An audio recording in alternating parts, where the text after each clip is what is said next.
شیخ الاسلام ابن تیمیہ رحمۃ اللہ علیہ فرماتے ہیں وَلَيْسَ عَلَى الْمَرْأَةِ بَعْدَ حَقِّ اللَّهِ وَرَسُولِهِ أَوْجَبْ مِنْ حَقِّ الزَّوْجِ۔ اللہ ذوالجلال کے حق اور اللہ کے رسول کے حق کے بعد عورت پر خاوند سے بڑھ کر کسی کا حق نہیں۔ اس لیے جب سوال کیا گیا أَيُّ النَّاسِ أَعْظَمُ حَقًّا عَلَى الرَّجُلِ، رسول اللہ صلی اللہ علیہ وآلہ وسلم سے سوال کیا گیا کہ سب سے زیادہ مرد پہ کس کا حق ہے؟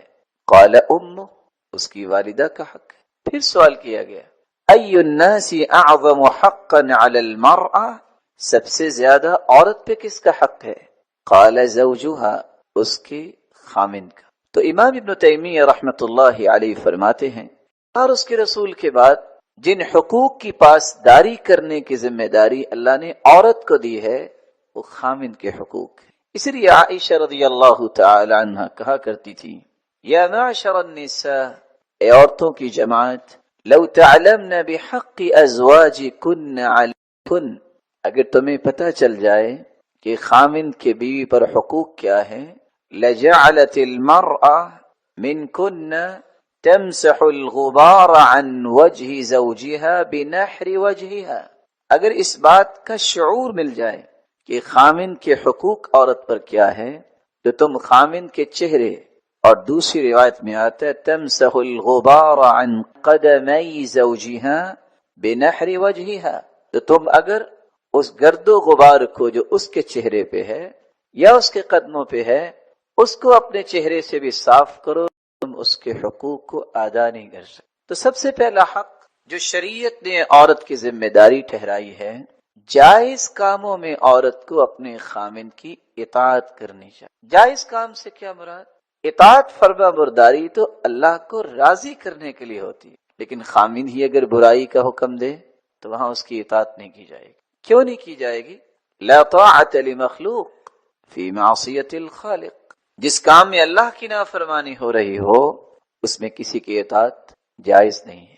رسول اللہ صلی اللہ علیہ وسلم نے فرمایا اذا صلت المرأة خمسها وصامت شهرها، جو عورت 5 نمازوں کی پابند بن جاتی ہے، رمضان المبارک کے روزے رکھتی ہے، وحفظت فرجها، اور اپنی عزت کی حفاظت کرتی ہے، واطاعت زوجها، اور اپنے خامند کی اطاعت کرتی ہے، قیل لها ادخل الجنہ من ای باب شئت، قیامت کا دن ہوگا رب تعالی حکم دیں گے یہ جنت کے 8 دروازے کھلے ہیں، جس دروازے سے چاہتی ہو جنت چلے جاؤ۔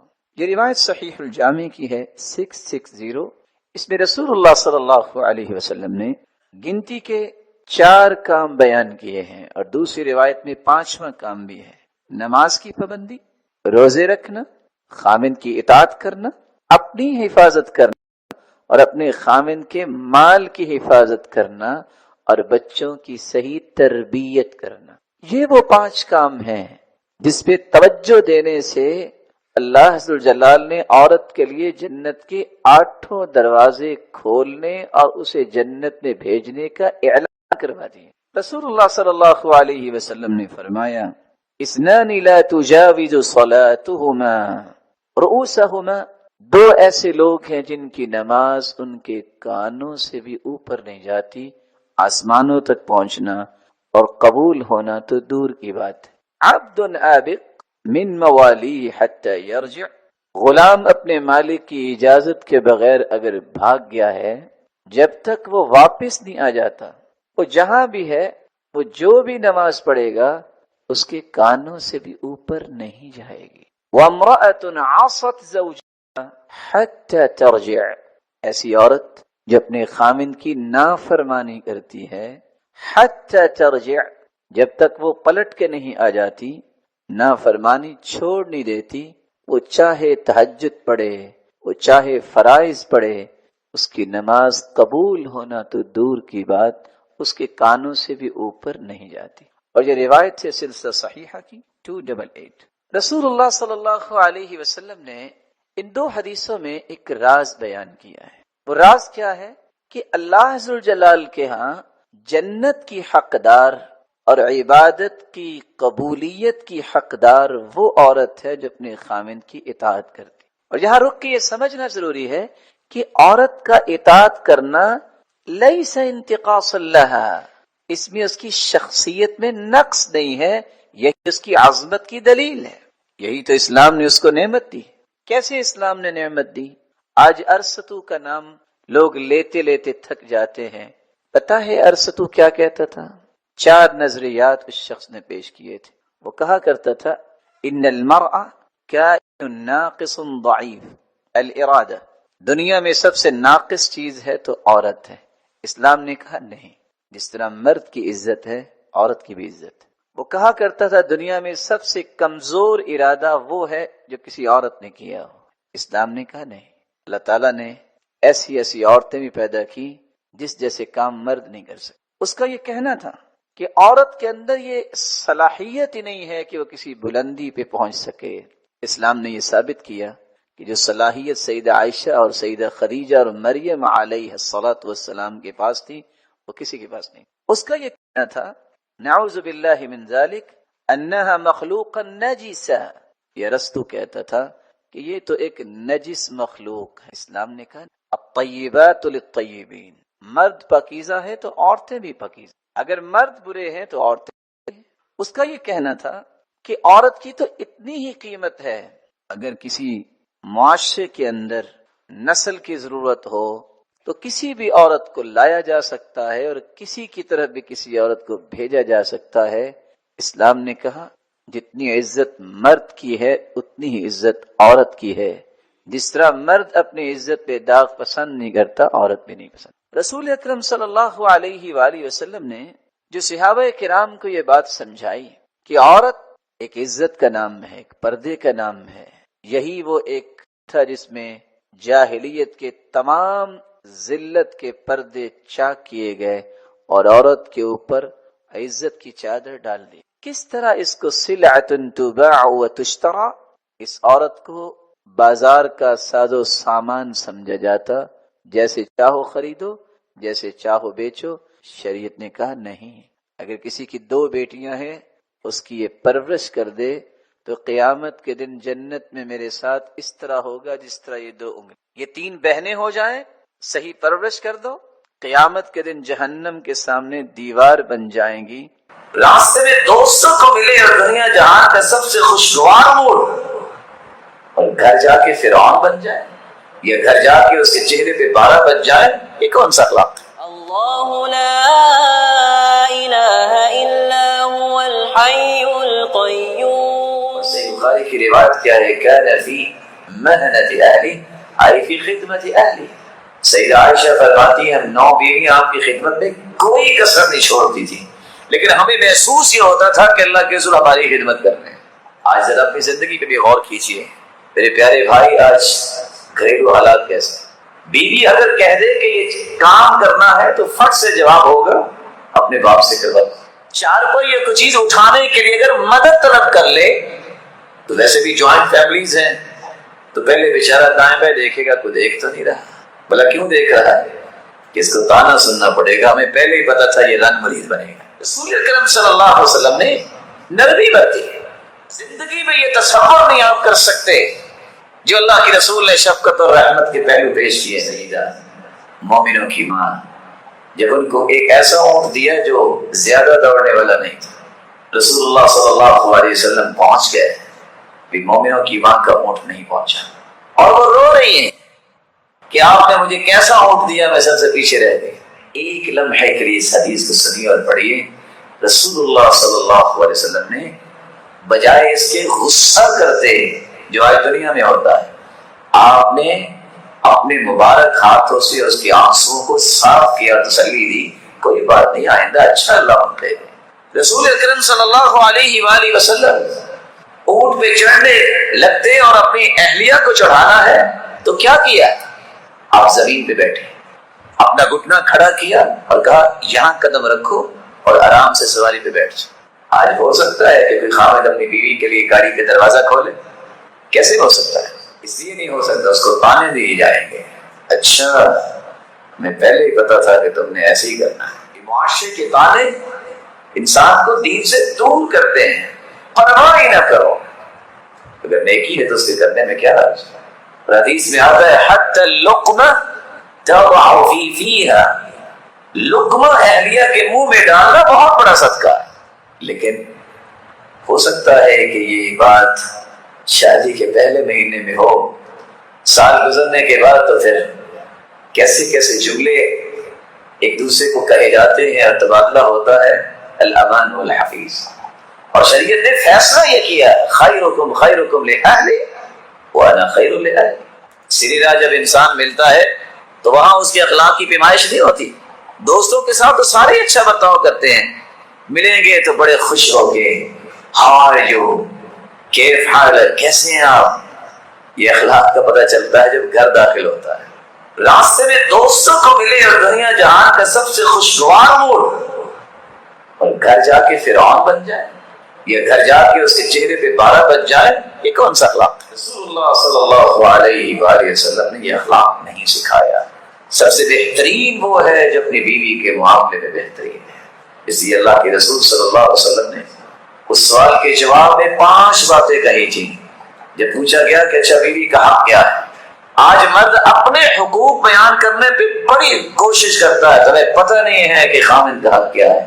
کبھی یہ بھی پڑھ لینا چاہیے بیوی کا حق کیا ہے. آپ صلی اللہ علیہ وسلم نے فرمایا وَلَا تُقَبِّحْ، قباحتیں نہ بیان کرو. کیسی قباحت؟ شادی کے موقع پہ جھگڑا ہو رہا ہوتا ہے، بھائی 200 لوگ آئیں گے، تو جس کو 200 لوگ جا کے لے کے آئے تو اگر اتنی بری چیز تو کیوں گئے تھے؟ اس کا مطلب یہ ہے کہ آپ خود برے تھے، تبھی تو بری چیز لے کے آیا. اب اس پہ تانا کیوں کہ تمہاری تو نسل ہی اچھی نہیں ہے. تو میں تو نہیں کہنا چاہتا، لوگ تو کہہ بھی دیتے ہیں کہ آپ اندھے تھے، آپ کو نظر نہیں آیا تھا، آپ پہ کسی نے کوئی جادو کیا تھا. جس طرح تمہاری عزت ہے دوسرے کی بھی عزت ہے. بولا تو قباحتیں نہ بیان کرو. یہ تو مجھے پتہ چل گیا تو نسل ہی بہت بری تھی.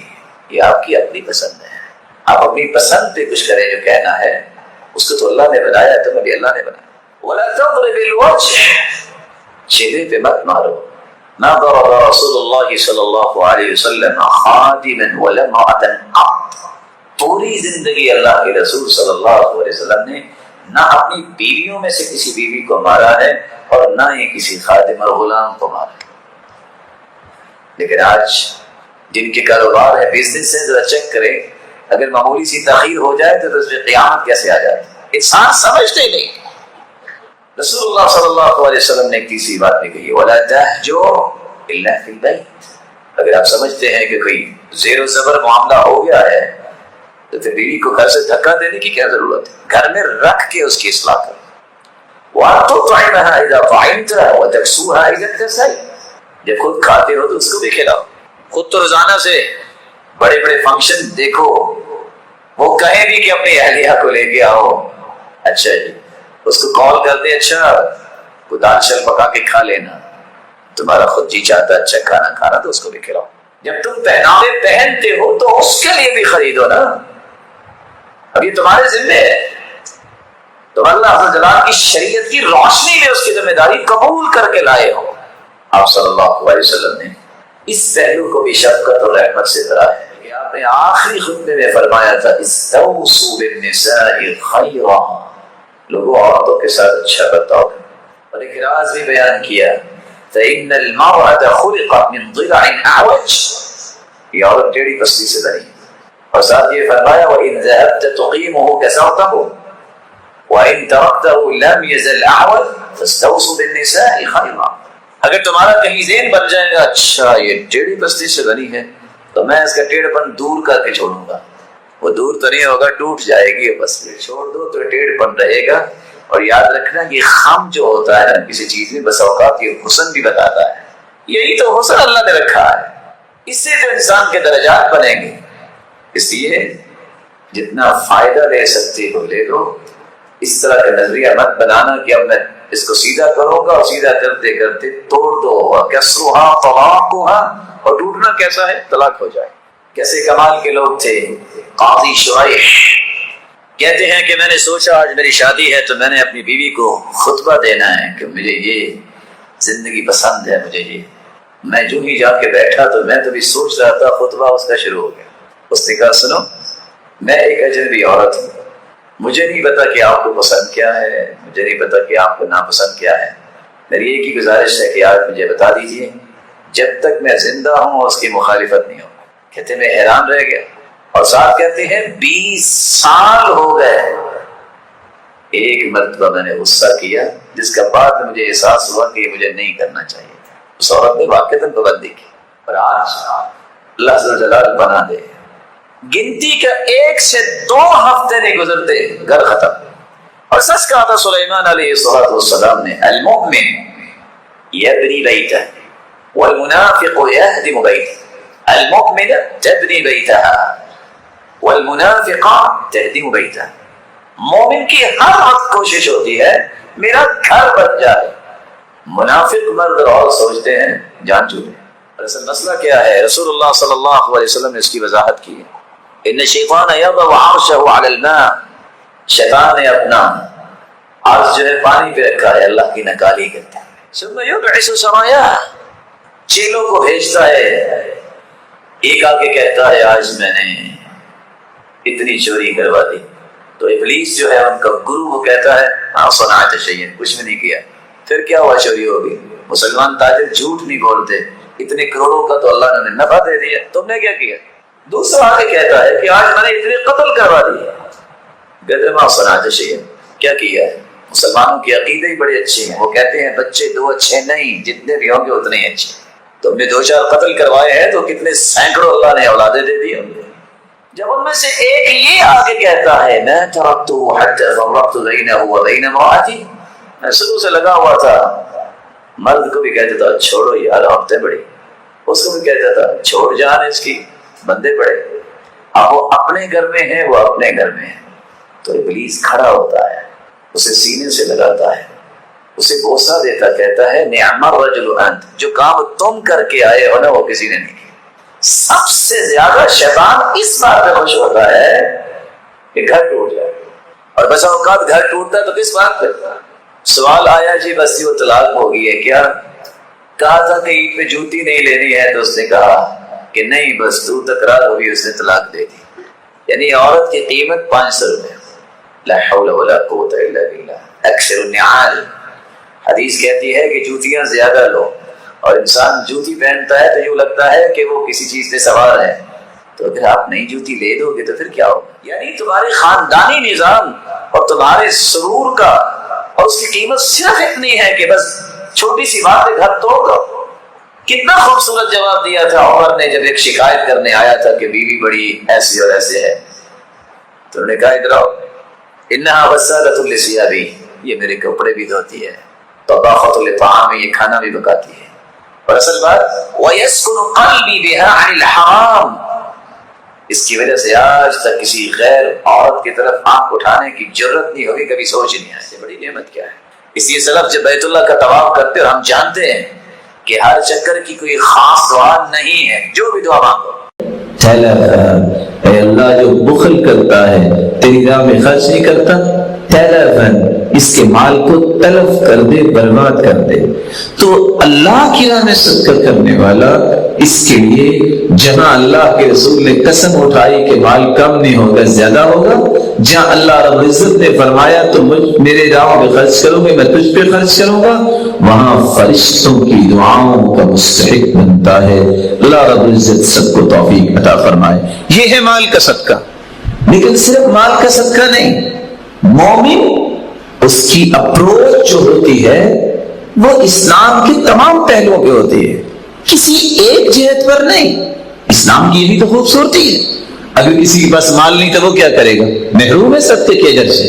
نہیں محروم، وہ کیا کرے؟ رسول اللہ صلی اللہ علیہ وسلم نے فرمایا ان لکل تسبیحۃ صدقہ، سبحان اللہ کہنا صدقہ ہے، بکل تکبیرۃ صدقہ، اللہ اکبر کہنا صدقہ ہے، بکل تحمیدۃ صدقہ، الحمدللہ کہنا صدقہ ہے، بکل تہلیلۃ صدقہ، لا الہ الا اللہ کہنا صدقہ ہے، امر بالمعروف صدقہ، نیکی کا حکم کرنا صدقہ ہے، نہی عن المنکر صدقہ، برائی سے منع کرنا صدقہ ہے، فی بضع احدکم صدقہ، بیوی کے حقوق کو پورا کرنا صدقہ ہے۔ سیدنا ابو ذر رضی اللہ تعالی عنہ کی یہ روایت، اور دوسری روایت کے الفاظ ہیں واستغفر اللہ، استغفر اللہ کہنا صدقہ ہے، یعزل الشوک عن طریق الناس والعظم والحجر، راستے سے پتھر، ہڈی اور کانٹے اٹھانا، راستہ صاف کرنا، یہ صدقہ ہے۔ تہدی الاعمى، اندھے کو راستہ دکھانا صدقہ ہے۔ تسمع الاصم والابکم حتى يفقه، گونگے اور بہرے کو اس کی بات سمجھا دینا، اس کی ضرورت سمجھا دینا صدقہ ہے۔ تدل المستدل على حاجة له قد علمت مكانها، ناواقف کی رہنمائی کرنا صدقہ ہے۔ تسعى بشدة ساقيك إلى اللهفان المستغيث، ایسا شخص جو آپ کو مدد کے لیے پکار رہا ہے اس کی طرف دوڑ کے جانا صدقہ ہے۔ اور تیسری روایت کے الفاظ ہیں وَبَصَرُكَ لِلرَّجُلِ الرَّدِيءِ الْبَصَرِ لَكَ صَدَقَةٌ، جس شخص کی نظر کمزور ہے آپ اس کی رہنمائی کر دیتے ہیں، یہ صدقہ ہے۔ اور فرمایا فَالْكَلِمَةُ الطَّيِّبَةُ يَتَكَلَّمُ بِهَا الرَّجُلُ صَدَقَةٌ، اچھی بات کرنا صدقہ ہے۔ اور اگلی روایت میں آتا ہے عون الرجل اخاہ علی الشیء صدقہ، کسی بھائی کی کسی چیز میں مدد کرنا صدقہ ہے۔ والشربۃ من الماء یسقیها صدقہ، اور کسی کو پانی کا گھونٹ پلا دینا صدقہ ہے۔ اناقۃ الاذى عن الطریق صدقہ، راستے سے کسی قسم کی چیز جو کسی مسلمان کو تکلیف دے سکتی ہے اس کو ہٹا دینا صدقہ ہے۔ اور پانچویں اور چھٹی روایت کے الفاظ یہ ہیں، رسول اللہ صلی اللہ علیہ وسلم نے فرمایا ما اطعمت زوجتك فهو لك صدقہ، جو تم اپنی بیوی کو کھلاتے ہو وہ بھی صدقہ ہے۔ وما اطعمت ولدك فهو لك صدقہ، جو اپنے بچوں کی پرورش سے خرچ کرتے ہو وہ بھی صدقہ ہے۔ وما اطعمت خادمك فهو لك صدقہ، جو اپنے خادم کو تم دیتے ہو وہ بھی صدقہ ہے۔ وما اطعمت نفسك فهو لك صدقہ، اور جو اپنی جان پہ اس نظریے سے خرچ کرتے ہو طاقت ملے میں اللہ کی عبادت خوبصورت کروں اور دنیا کے لیے خیر خواہی کا پیغام دینے والا بنوں، تو یہ کھانا پینا بھی صدقہ ہے۔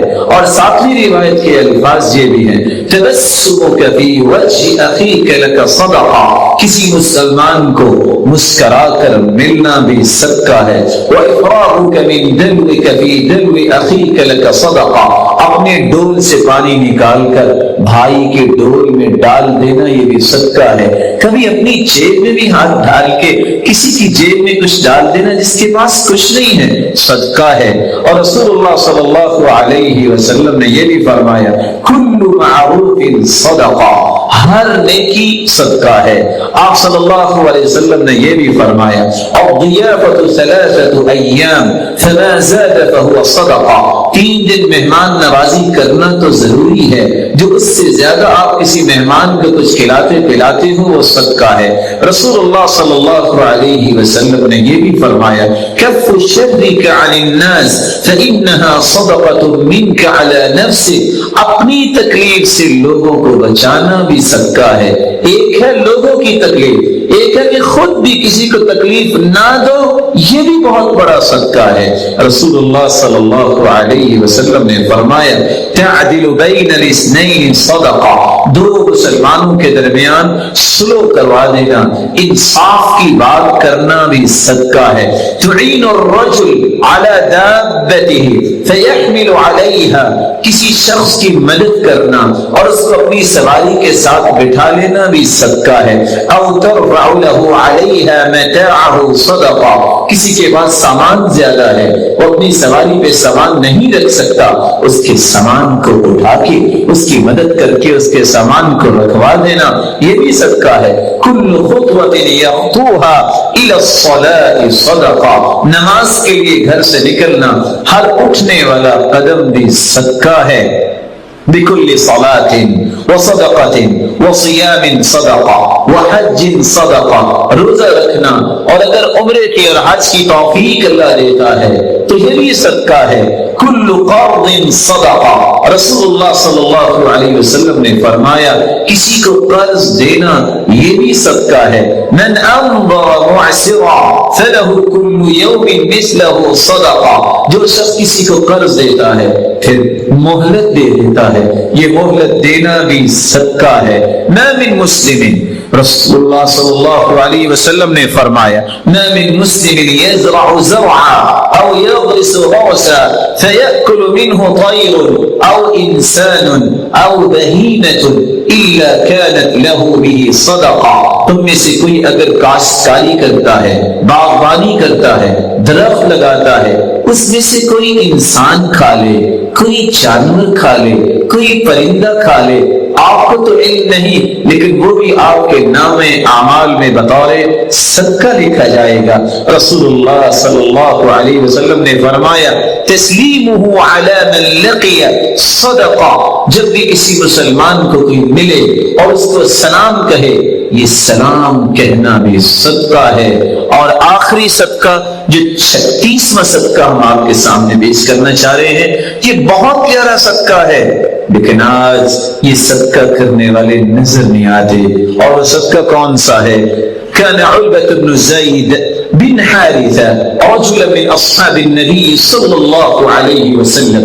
علبة بن زيد بن حارثة رضي الله تعالى عنه صحابہ میں سے ایک صحابی تھے. وقد حض على الصدقة فلما حض على الصدقة، جب اللہ کے رسول صلی اللہ علیہ وسلم نے صدقے پر ترغیب دلائی صحابہ کو سب نے صدقہ دیا. یہ صحابی آ کے کہتے ہیں یا رسول اللہ صلی اللہ علیہ وسلم انه ليس عندي ما اتصدق به، اللہ کے رسول میرے پاس مال نہیں جس کا میں صدقہ کروں، لیکن میں بھی کچھ صدقہ کرنا چاہتا ہوں. فرمایا مال نہیں تو کیسا صدقہ کرنا چاہتے ہو؟ تو صحابی نے کہا انی اتصدق بعرض علی من نالہ من خلق، میں صدقہ اپنی عزت کا کرنا چاہتا ہوں. کوئی میرے ساتھ بدتمیزی کرے، کوئی گالی دے، جو میری عزت کے بارے میں بات کرے، میں آج کے بعد غصہ نہیں کروں گا. اور دوسری روایت کے الفاظ ہیں وَقَدْ تَصَدَّقْتُ عَلَيْهِمْ بِعِرْضِي فَمَنْ شَتَمَنِي أَوْ قَذَفَنِي فَهُوَ فِي حِلٍّ، جس نے مجھ پہ الزام لگایا، جس نے مجھے گالی دی، میں اپنی عزت کا صدقہ کرتا ہوں، میں نے اسے معاف کر دیا. رسول اللہ صلی اللہ علیہ وسلم نے فرمایا میرے صحابی اللہ نے تیرا یہ صدقہ قبول کر لیا ہے اور یہ بہت بڑا صدقہ ہے. اور علی رضی اللہ تعالی عنہ کی بات بھی یاد رکھنی چاہیے. وہ کہا کرتے تھے لوگ زکوٰۃ نہیں دیتے. پوچھنے والے نے پوچھا آپ کیسے کہہ رہے ہیں زکوٰۃ نہیں دیتے؟ لوگ تو زکوٰۃ دیتے ہیں. کہتے ہیں لوگ مال کی زکوٰۃ دیتے ہیں، عقل کی زکوٰۃ نہیں دیتے. مال کی زکوٰۃ دیتے ہیں اور عقل کی زکوٰۃ نہیں دیتے. کیا مطلب؟ کہا مال کی زکوٰۃ تو مومن دیتا ہی ہے، عقل کی زکوٰۃ یہ ہے کوئی ایسی بات آپ کو کہے جو آپ کو بری لگی، اس کو برداشت کر لینا، یہ عقل کی زکوٰۃ ہے. اس سے عقل تیز ہوتی ہے، عقل میں برکت آتی ہے. تو میں بات کر رہا تھا خرچ کرنے کی، اس بات کو جلدی سے مکمل کر دوں. پتہ ہے خرچ کرنے کا فائدہ کیا ہوتا ہے؟ سب سے پہلا فائدہ ہے کہ کسی کا جسم بیمار ہے، جسمانی بیماریاں ہیں، تو علاج چاہتے ہو تو صدقہ کرو. دعوا مرضاکم بالصدقہ. ساتھی بیان کرتا ہے ماں جو ہے وہ قومے میں گئی ہوئی ہے، آفس میں ہے، کال آئی کہ جلدی سے پہنچو ہاسپٹل. جلدی سے لاک کیا، گاڑی میں بیٹھنے لگا تو ایک ٹوٹی ٹانگ والی بلی کو دیکھا. جلدی سے ایک بقالے پہ گیا، وہاں سے دودھ لیا، بلی کو دودھ پلایا. وہاں گیا، اس خوف سے گیا کہ کال آئی، یہ لگتا ہے کہ ماں اللہ کے سپرد ہوگی. لیکن وہاں جب گیا تو کمرے میں ماں نہیں ہے. پوچھا جی ماں کدھر؟ کہتے ہیں وہ تو دوسرے کمرے میں نعش میں منتقل ہوگی. کہا وہ کیسے؟ جب وہاں گیا تو وہ ماں جو قومے میں تھی وہ مسکرا رہی تھی. ماں کیا ہوا؟ کہتے بیٹا بس خواب آئی ہے کہ ٹوٹی ٹانگ والی بلی دعا کر رہی تھی کہ اس کو شفا دے دے، اللہ نے شفا دے دی. ساتھی کو کینسر ہو گیا، بیرون ملک رپورٹس لی گئی، کہتے بس واپس نہیں جا سکتے، یہ آخری مرحلہ ہے. کہا نہیں میں اپنے بچوں کو ملنے جاؤں گا، یہ نہیں ہو سکتا. واپس آیا, گزر رہا تھا گوشت والے کے پاس, دیکھا کہ ایک عورت بوڑھی اماں چند ٹکڑے اٹھا رہی ہے. پوچھا آپ کیا کر رہی ہو؟ میری ماں کہتی بیٹا سال کے بعد اپنے بچوں کو گوشت کھلاتی ہوں, سال گزر گیا ابھی تک گوشت نہیں کھلا سکی, تو کچھ ٹکڑے اکٹھے کرنے میں شاید کوئی بات بن جائے. برداشت نہیں کر سکا, اس سے کہتا ہے آج کے بعد یہ عورت آئے پیسے مجھ سے لینا, اس کو گوشت دے دینا, اب بھی ہے تو کوئی دے دے. کہتے اب تو ایک پاؤزہ ہے, کیا یہ دے دو. وہ دے کے واپس آیا, کچھ دن رہا, واپس سے پہنچا بیرون ملک. فاجروا له الفحوصات الطبیہ, جب اس کی رپورٹس میڈیکل کی گئیں تو واپس آ کے ڈاکٹر کہتے تم وہی ہو؟ کہتا جی وہی. کہتے کس ہاسپٹل میں رہے ہو؟ کہتا کسی میں نہیں. دوبارہ کرواؤ, دوبارہ رپورٹیں کروائی, کہتے کینسر نام کی چیز ہی کو نہیں. جسمانی بیماریوں کا علاج اللہ نے صدقے میں رکھا ہے. اللہ عز و جلال آپ سب کو صحت والی زندگی دے. ہم نے ان آنکھوں سے دیکھا ہے ارض حجاز میں دوائی تو ہر بندہ ہی لیتا ہے, جب بھی کوئی مسئلہ بنے فٹ سے پہلے صدقہ کرتے ہیں, ہاسپٹل بعد میں جاتے ہیں. عادت بناؤ. پھر قلبی بیماریوں کا علاج بھی صدقہ ہے. ایک شخص آیا کہ اللہ کے سو دل بڑا پتھر ہے, فرمایا اس کو نرم کرنا چاہتے ہو؟ جی ہاں. اطعم المسکین وامسح راس الیتیم, اور مسکینوں کو کھانا کھلایا کرو, یتیموں کی کفالت کرو, یہ دل نرم ہو جائے گا. بلکہ یہ صرف قلبی بیماریاں نہیں, جسمانی بیماریاں نہیں, یہ معاشرتی بیماریوں کا بھی علاج ہے. معاشرتی بیماری کیا ہے؟ چوری, کیا ہے زنا, کیا ہے بخل. حدیث میں آتا ہے ایک بندے نے کہا میں صدقہ کروں گا, صدقہ دے کے آیا, رات کو کسی بدکار کو مل گیا, دے رہا تھا, دوسرے دن نکلا کسی چور کو دے بیٹھا, تیسرے دن نکلا کسی امیر کو دے بیٹھا. کہتا یا اللہ تو نے جس کو دلا دیا, میں تو تیری رضا کے لیے دیتا تھا. جواب ملا میرے بندے پریشان نہ ہو, اما صدقتک فقد قبلت, تیرا صدقہ تینوں راتوں کا قبول ہو گیا ہے. وَلَعَلَّ الزَّانِيَةَ تَسْتَعِفُ بِهَا عَنْ زِنَاهَا, یہ زانیہ کچھ کھاتی پیتی تھی لیکن تیرا صدقے کا مال جب گیا ہے تو اس نے زندگی کے گناہوں سے توبہ کر لی ہے. یہ چور تو تھا چوریاں کرتا, تیرا مال جو ہے خلوص نیت سے جب اس نے کھایا تو چوریوں سے توبہ طائب ہو گیا. یہ بندہ تھا امیر لیکن بخیل بڑا تھا, خرچ نہیں کچھ کرتا تھا, جس دن سے تیرا مال اس نے کھایا نا وہ بھی خرچ کرنا شروع ہو گیا. یہ معاشرتی بیماریوں کا بھی علاج ہے. بلکہ رسول اللہ صلی اللہ علیہ وسلم نے فرمایا یہ معاشرے کے ہر فتنے کا علاج ہے. فتنۃ الرجل فی اہلہ ومالہ ونفسہ وولدہ وجارہ, بندے کی جان میں فتنہ, اولاد میں فتنہ, بیوی میں فتنہ, گھر میں فتنہ, پڑوسی میں فتنہ, مال میں فتنہ. سارے فتنے کیسے دور ہوں گے؟ یکفرها الصیام والصلاۃ والصدقہ والامر بالمعروف والنہی عن المنکر, نماز پڑھو, روزہ رکھو, نیکی کا حکم کرو, برائی سے منع کرو, ساتھ صدقہ کرو. بلکہ اگر بری موت سے بچنا چاہتے ہو تو صدقہ کیا کرو. ان الصدقہ تطفئ الخطایا کما یطفئ الماء النار, جس طرح پانی سے آگ ختم ہو جاتی ہے اللہ صدقے کی وجہ سے سارے گناہ معاف کر دیتا.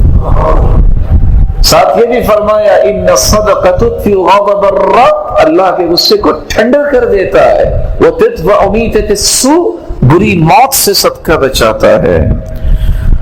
اور انسان جب قبر میں چلا جاتا ہے, ان الصدقہ, صدقہ جو ہے انسان کی قبر کو ٹھنڈا کر دیتا ہے.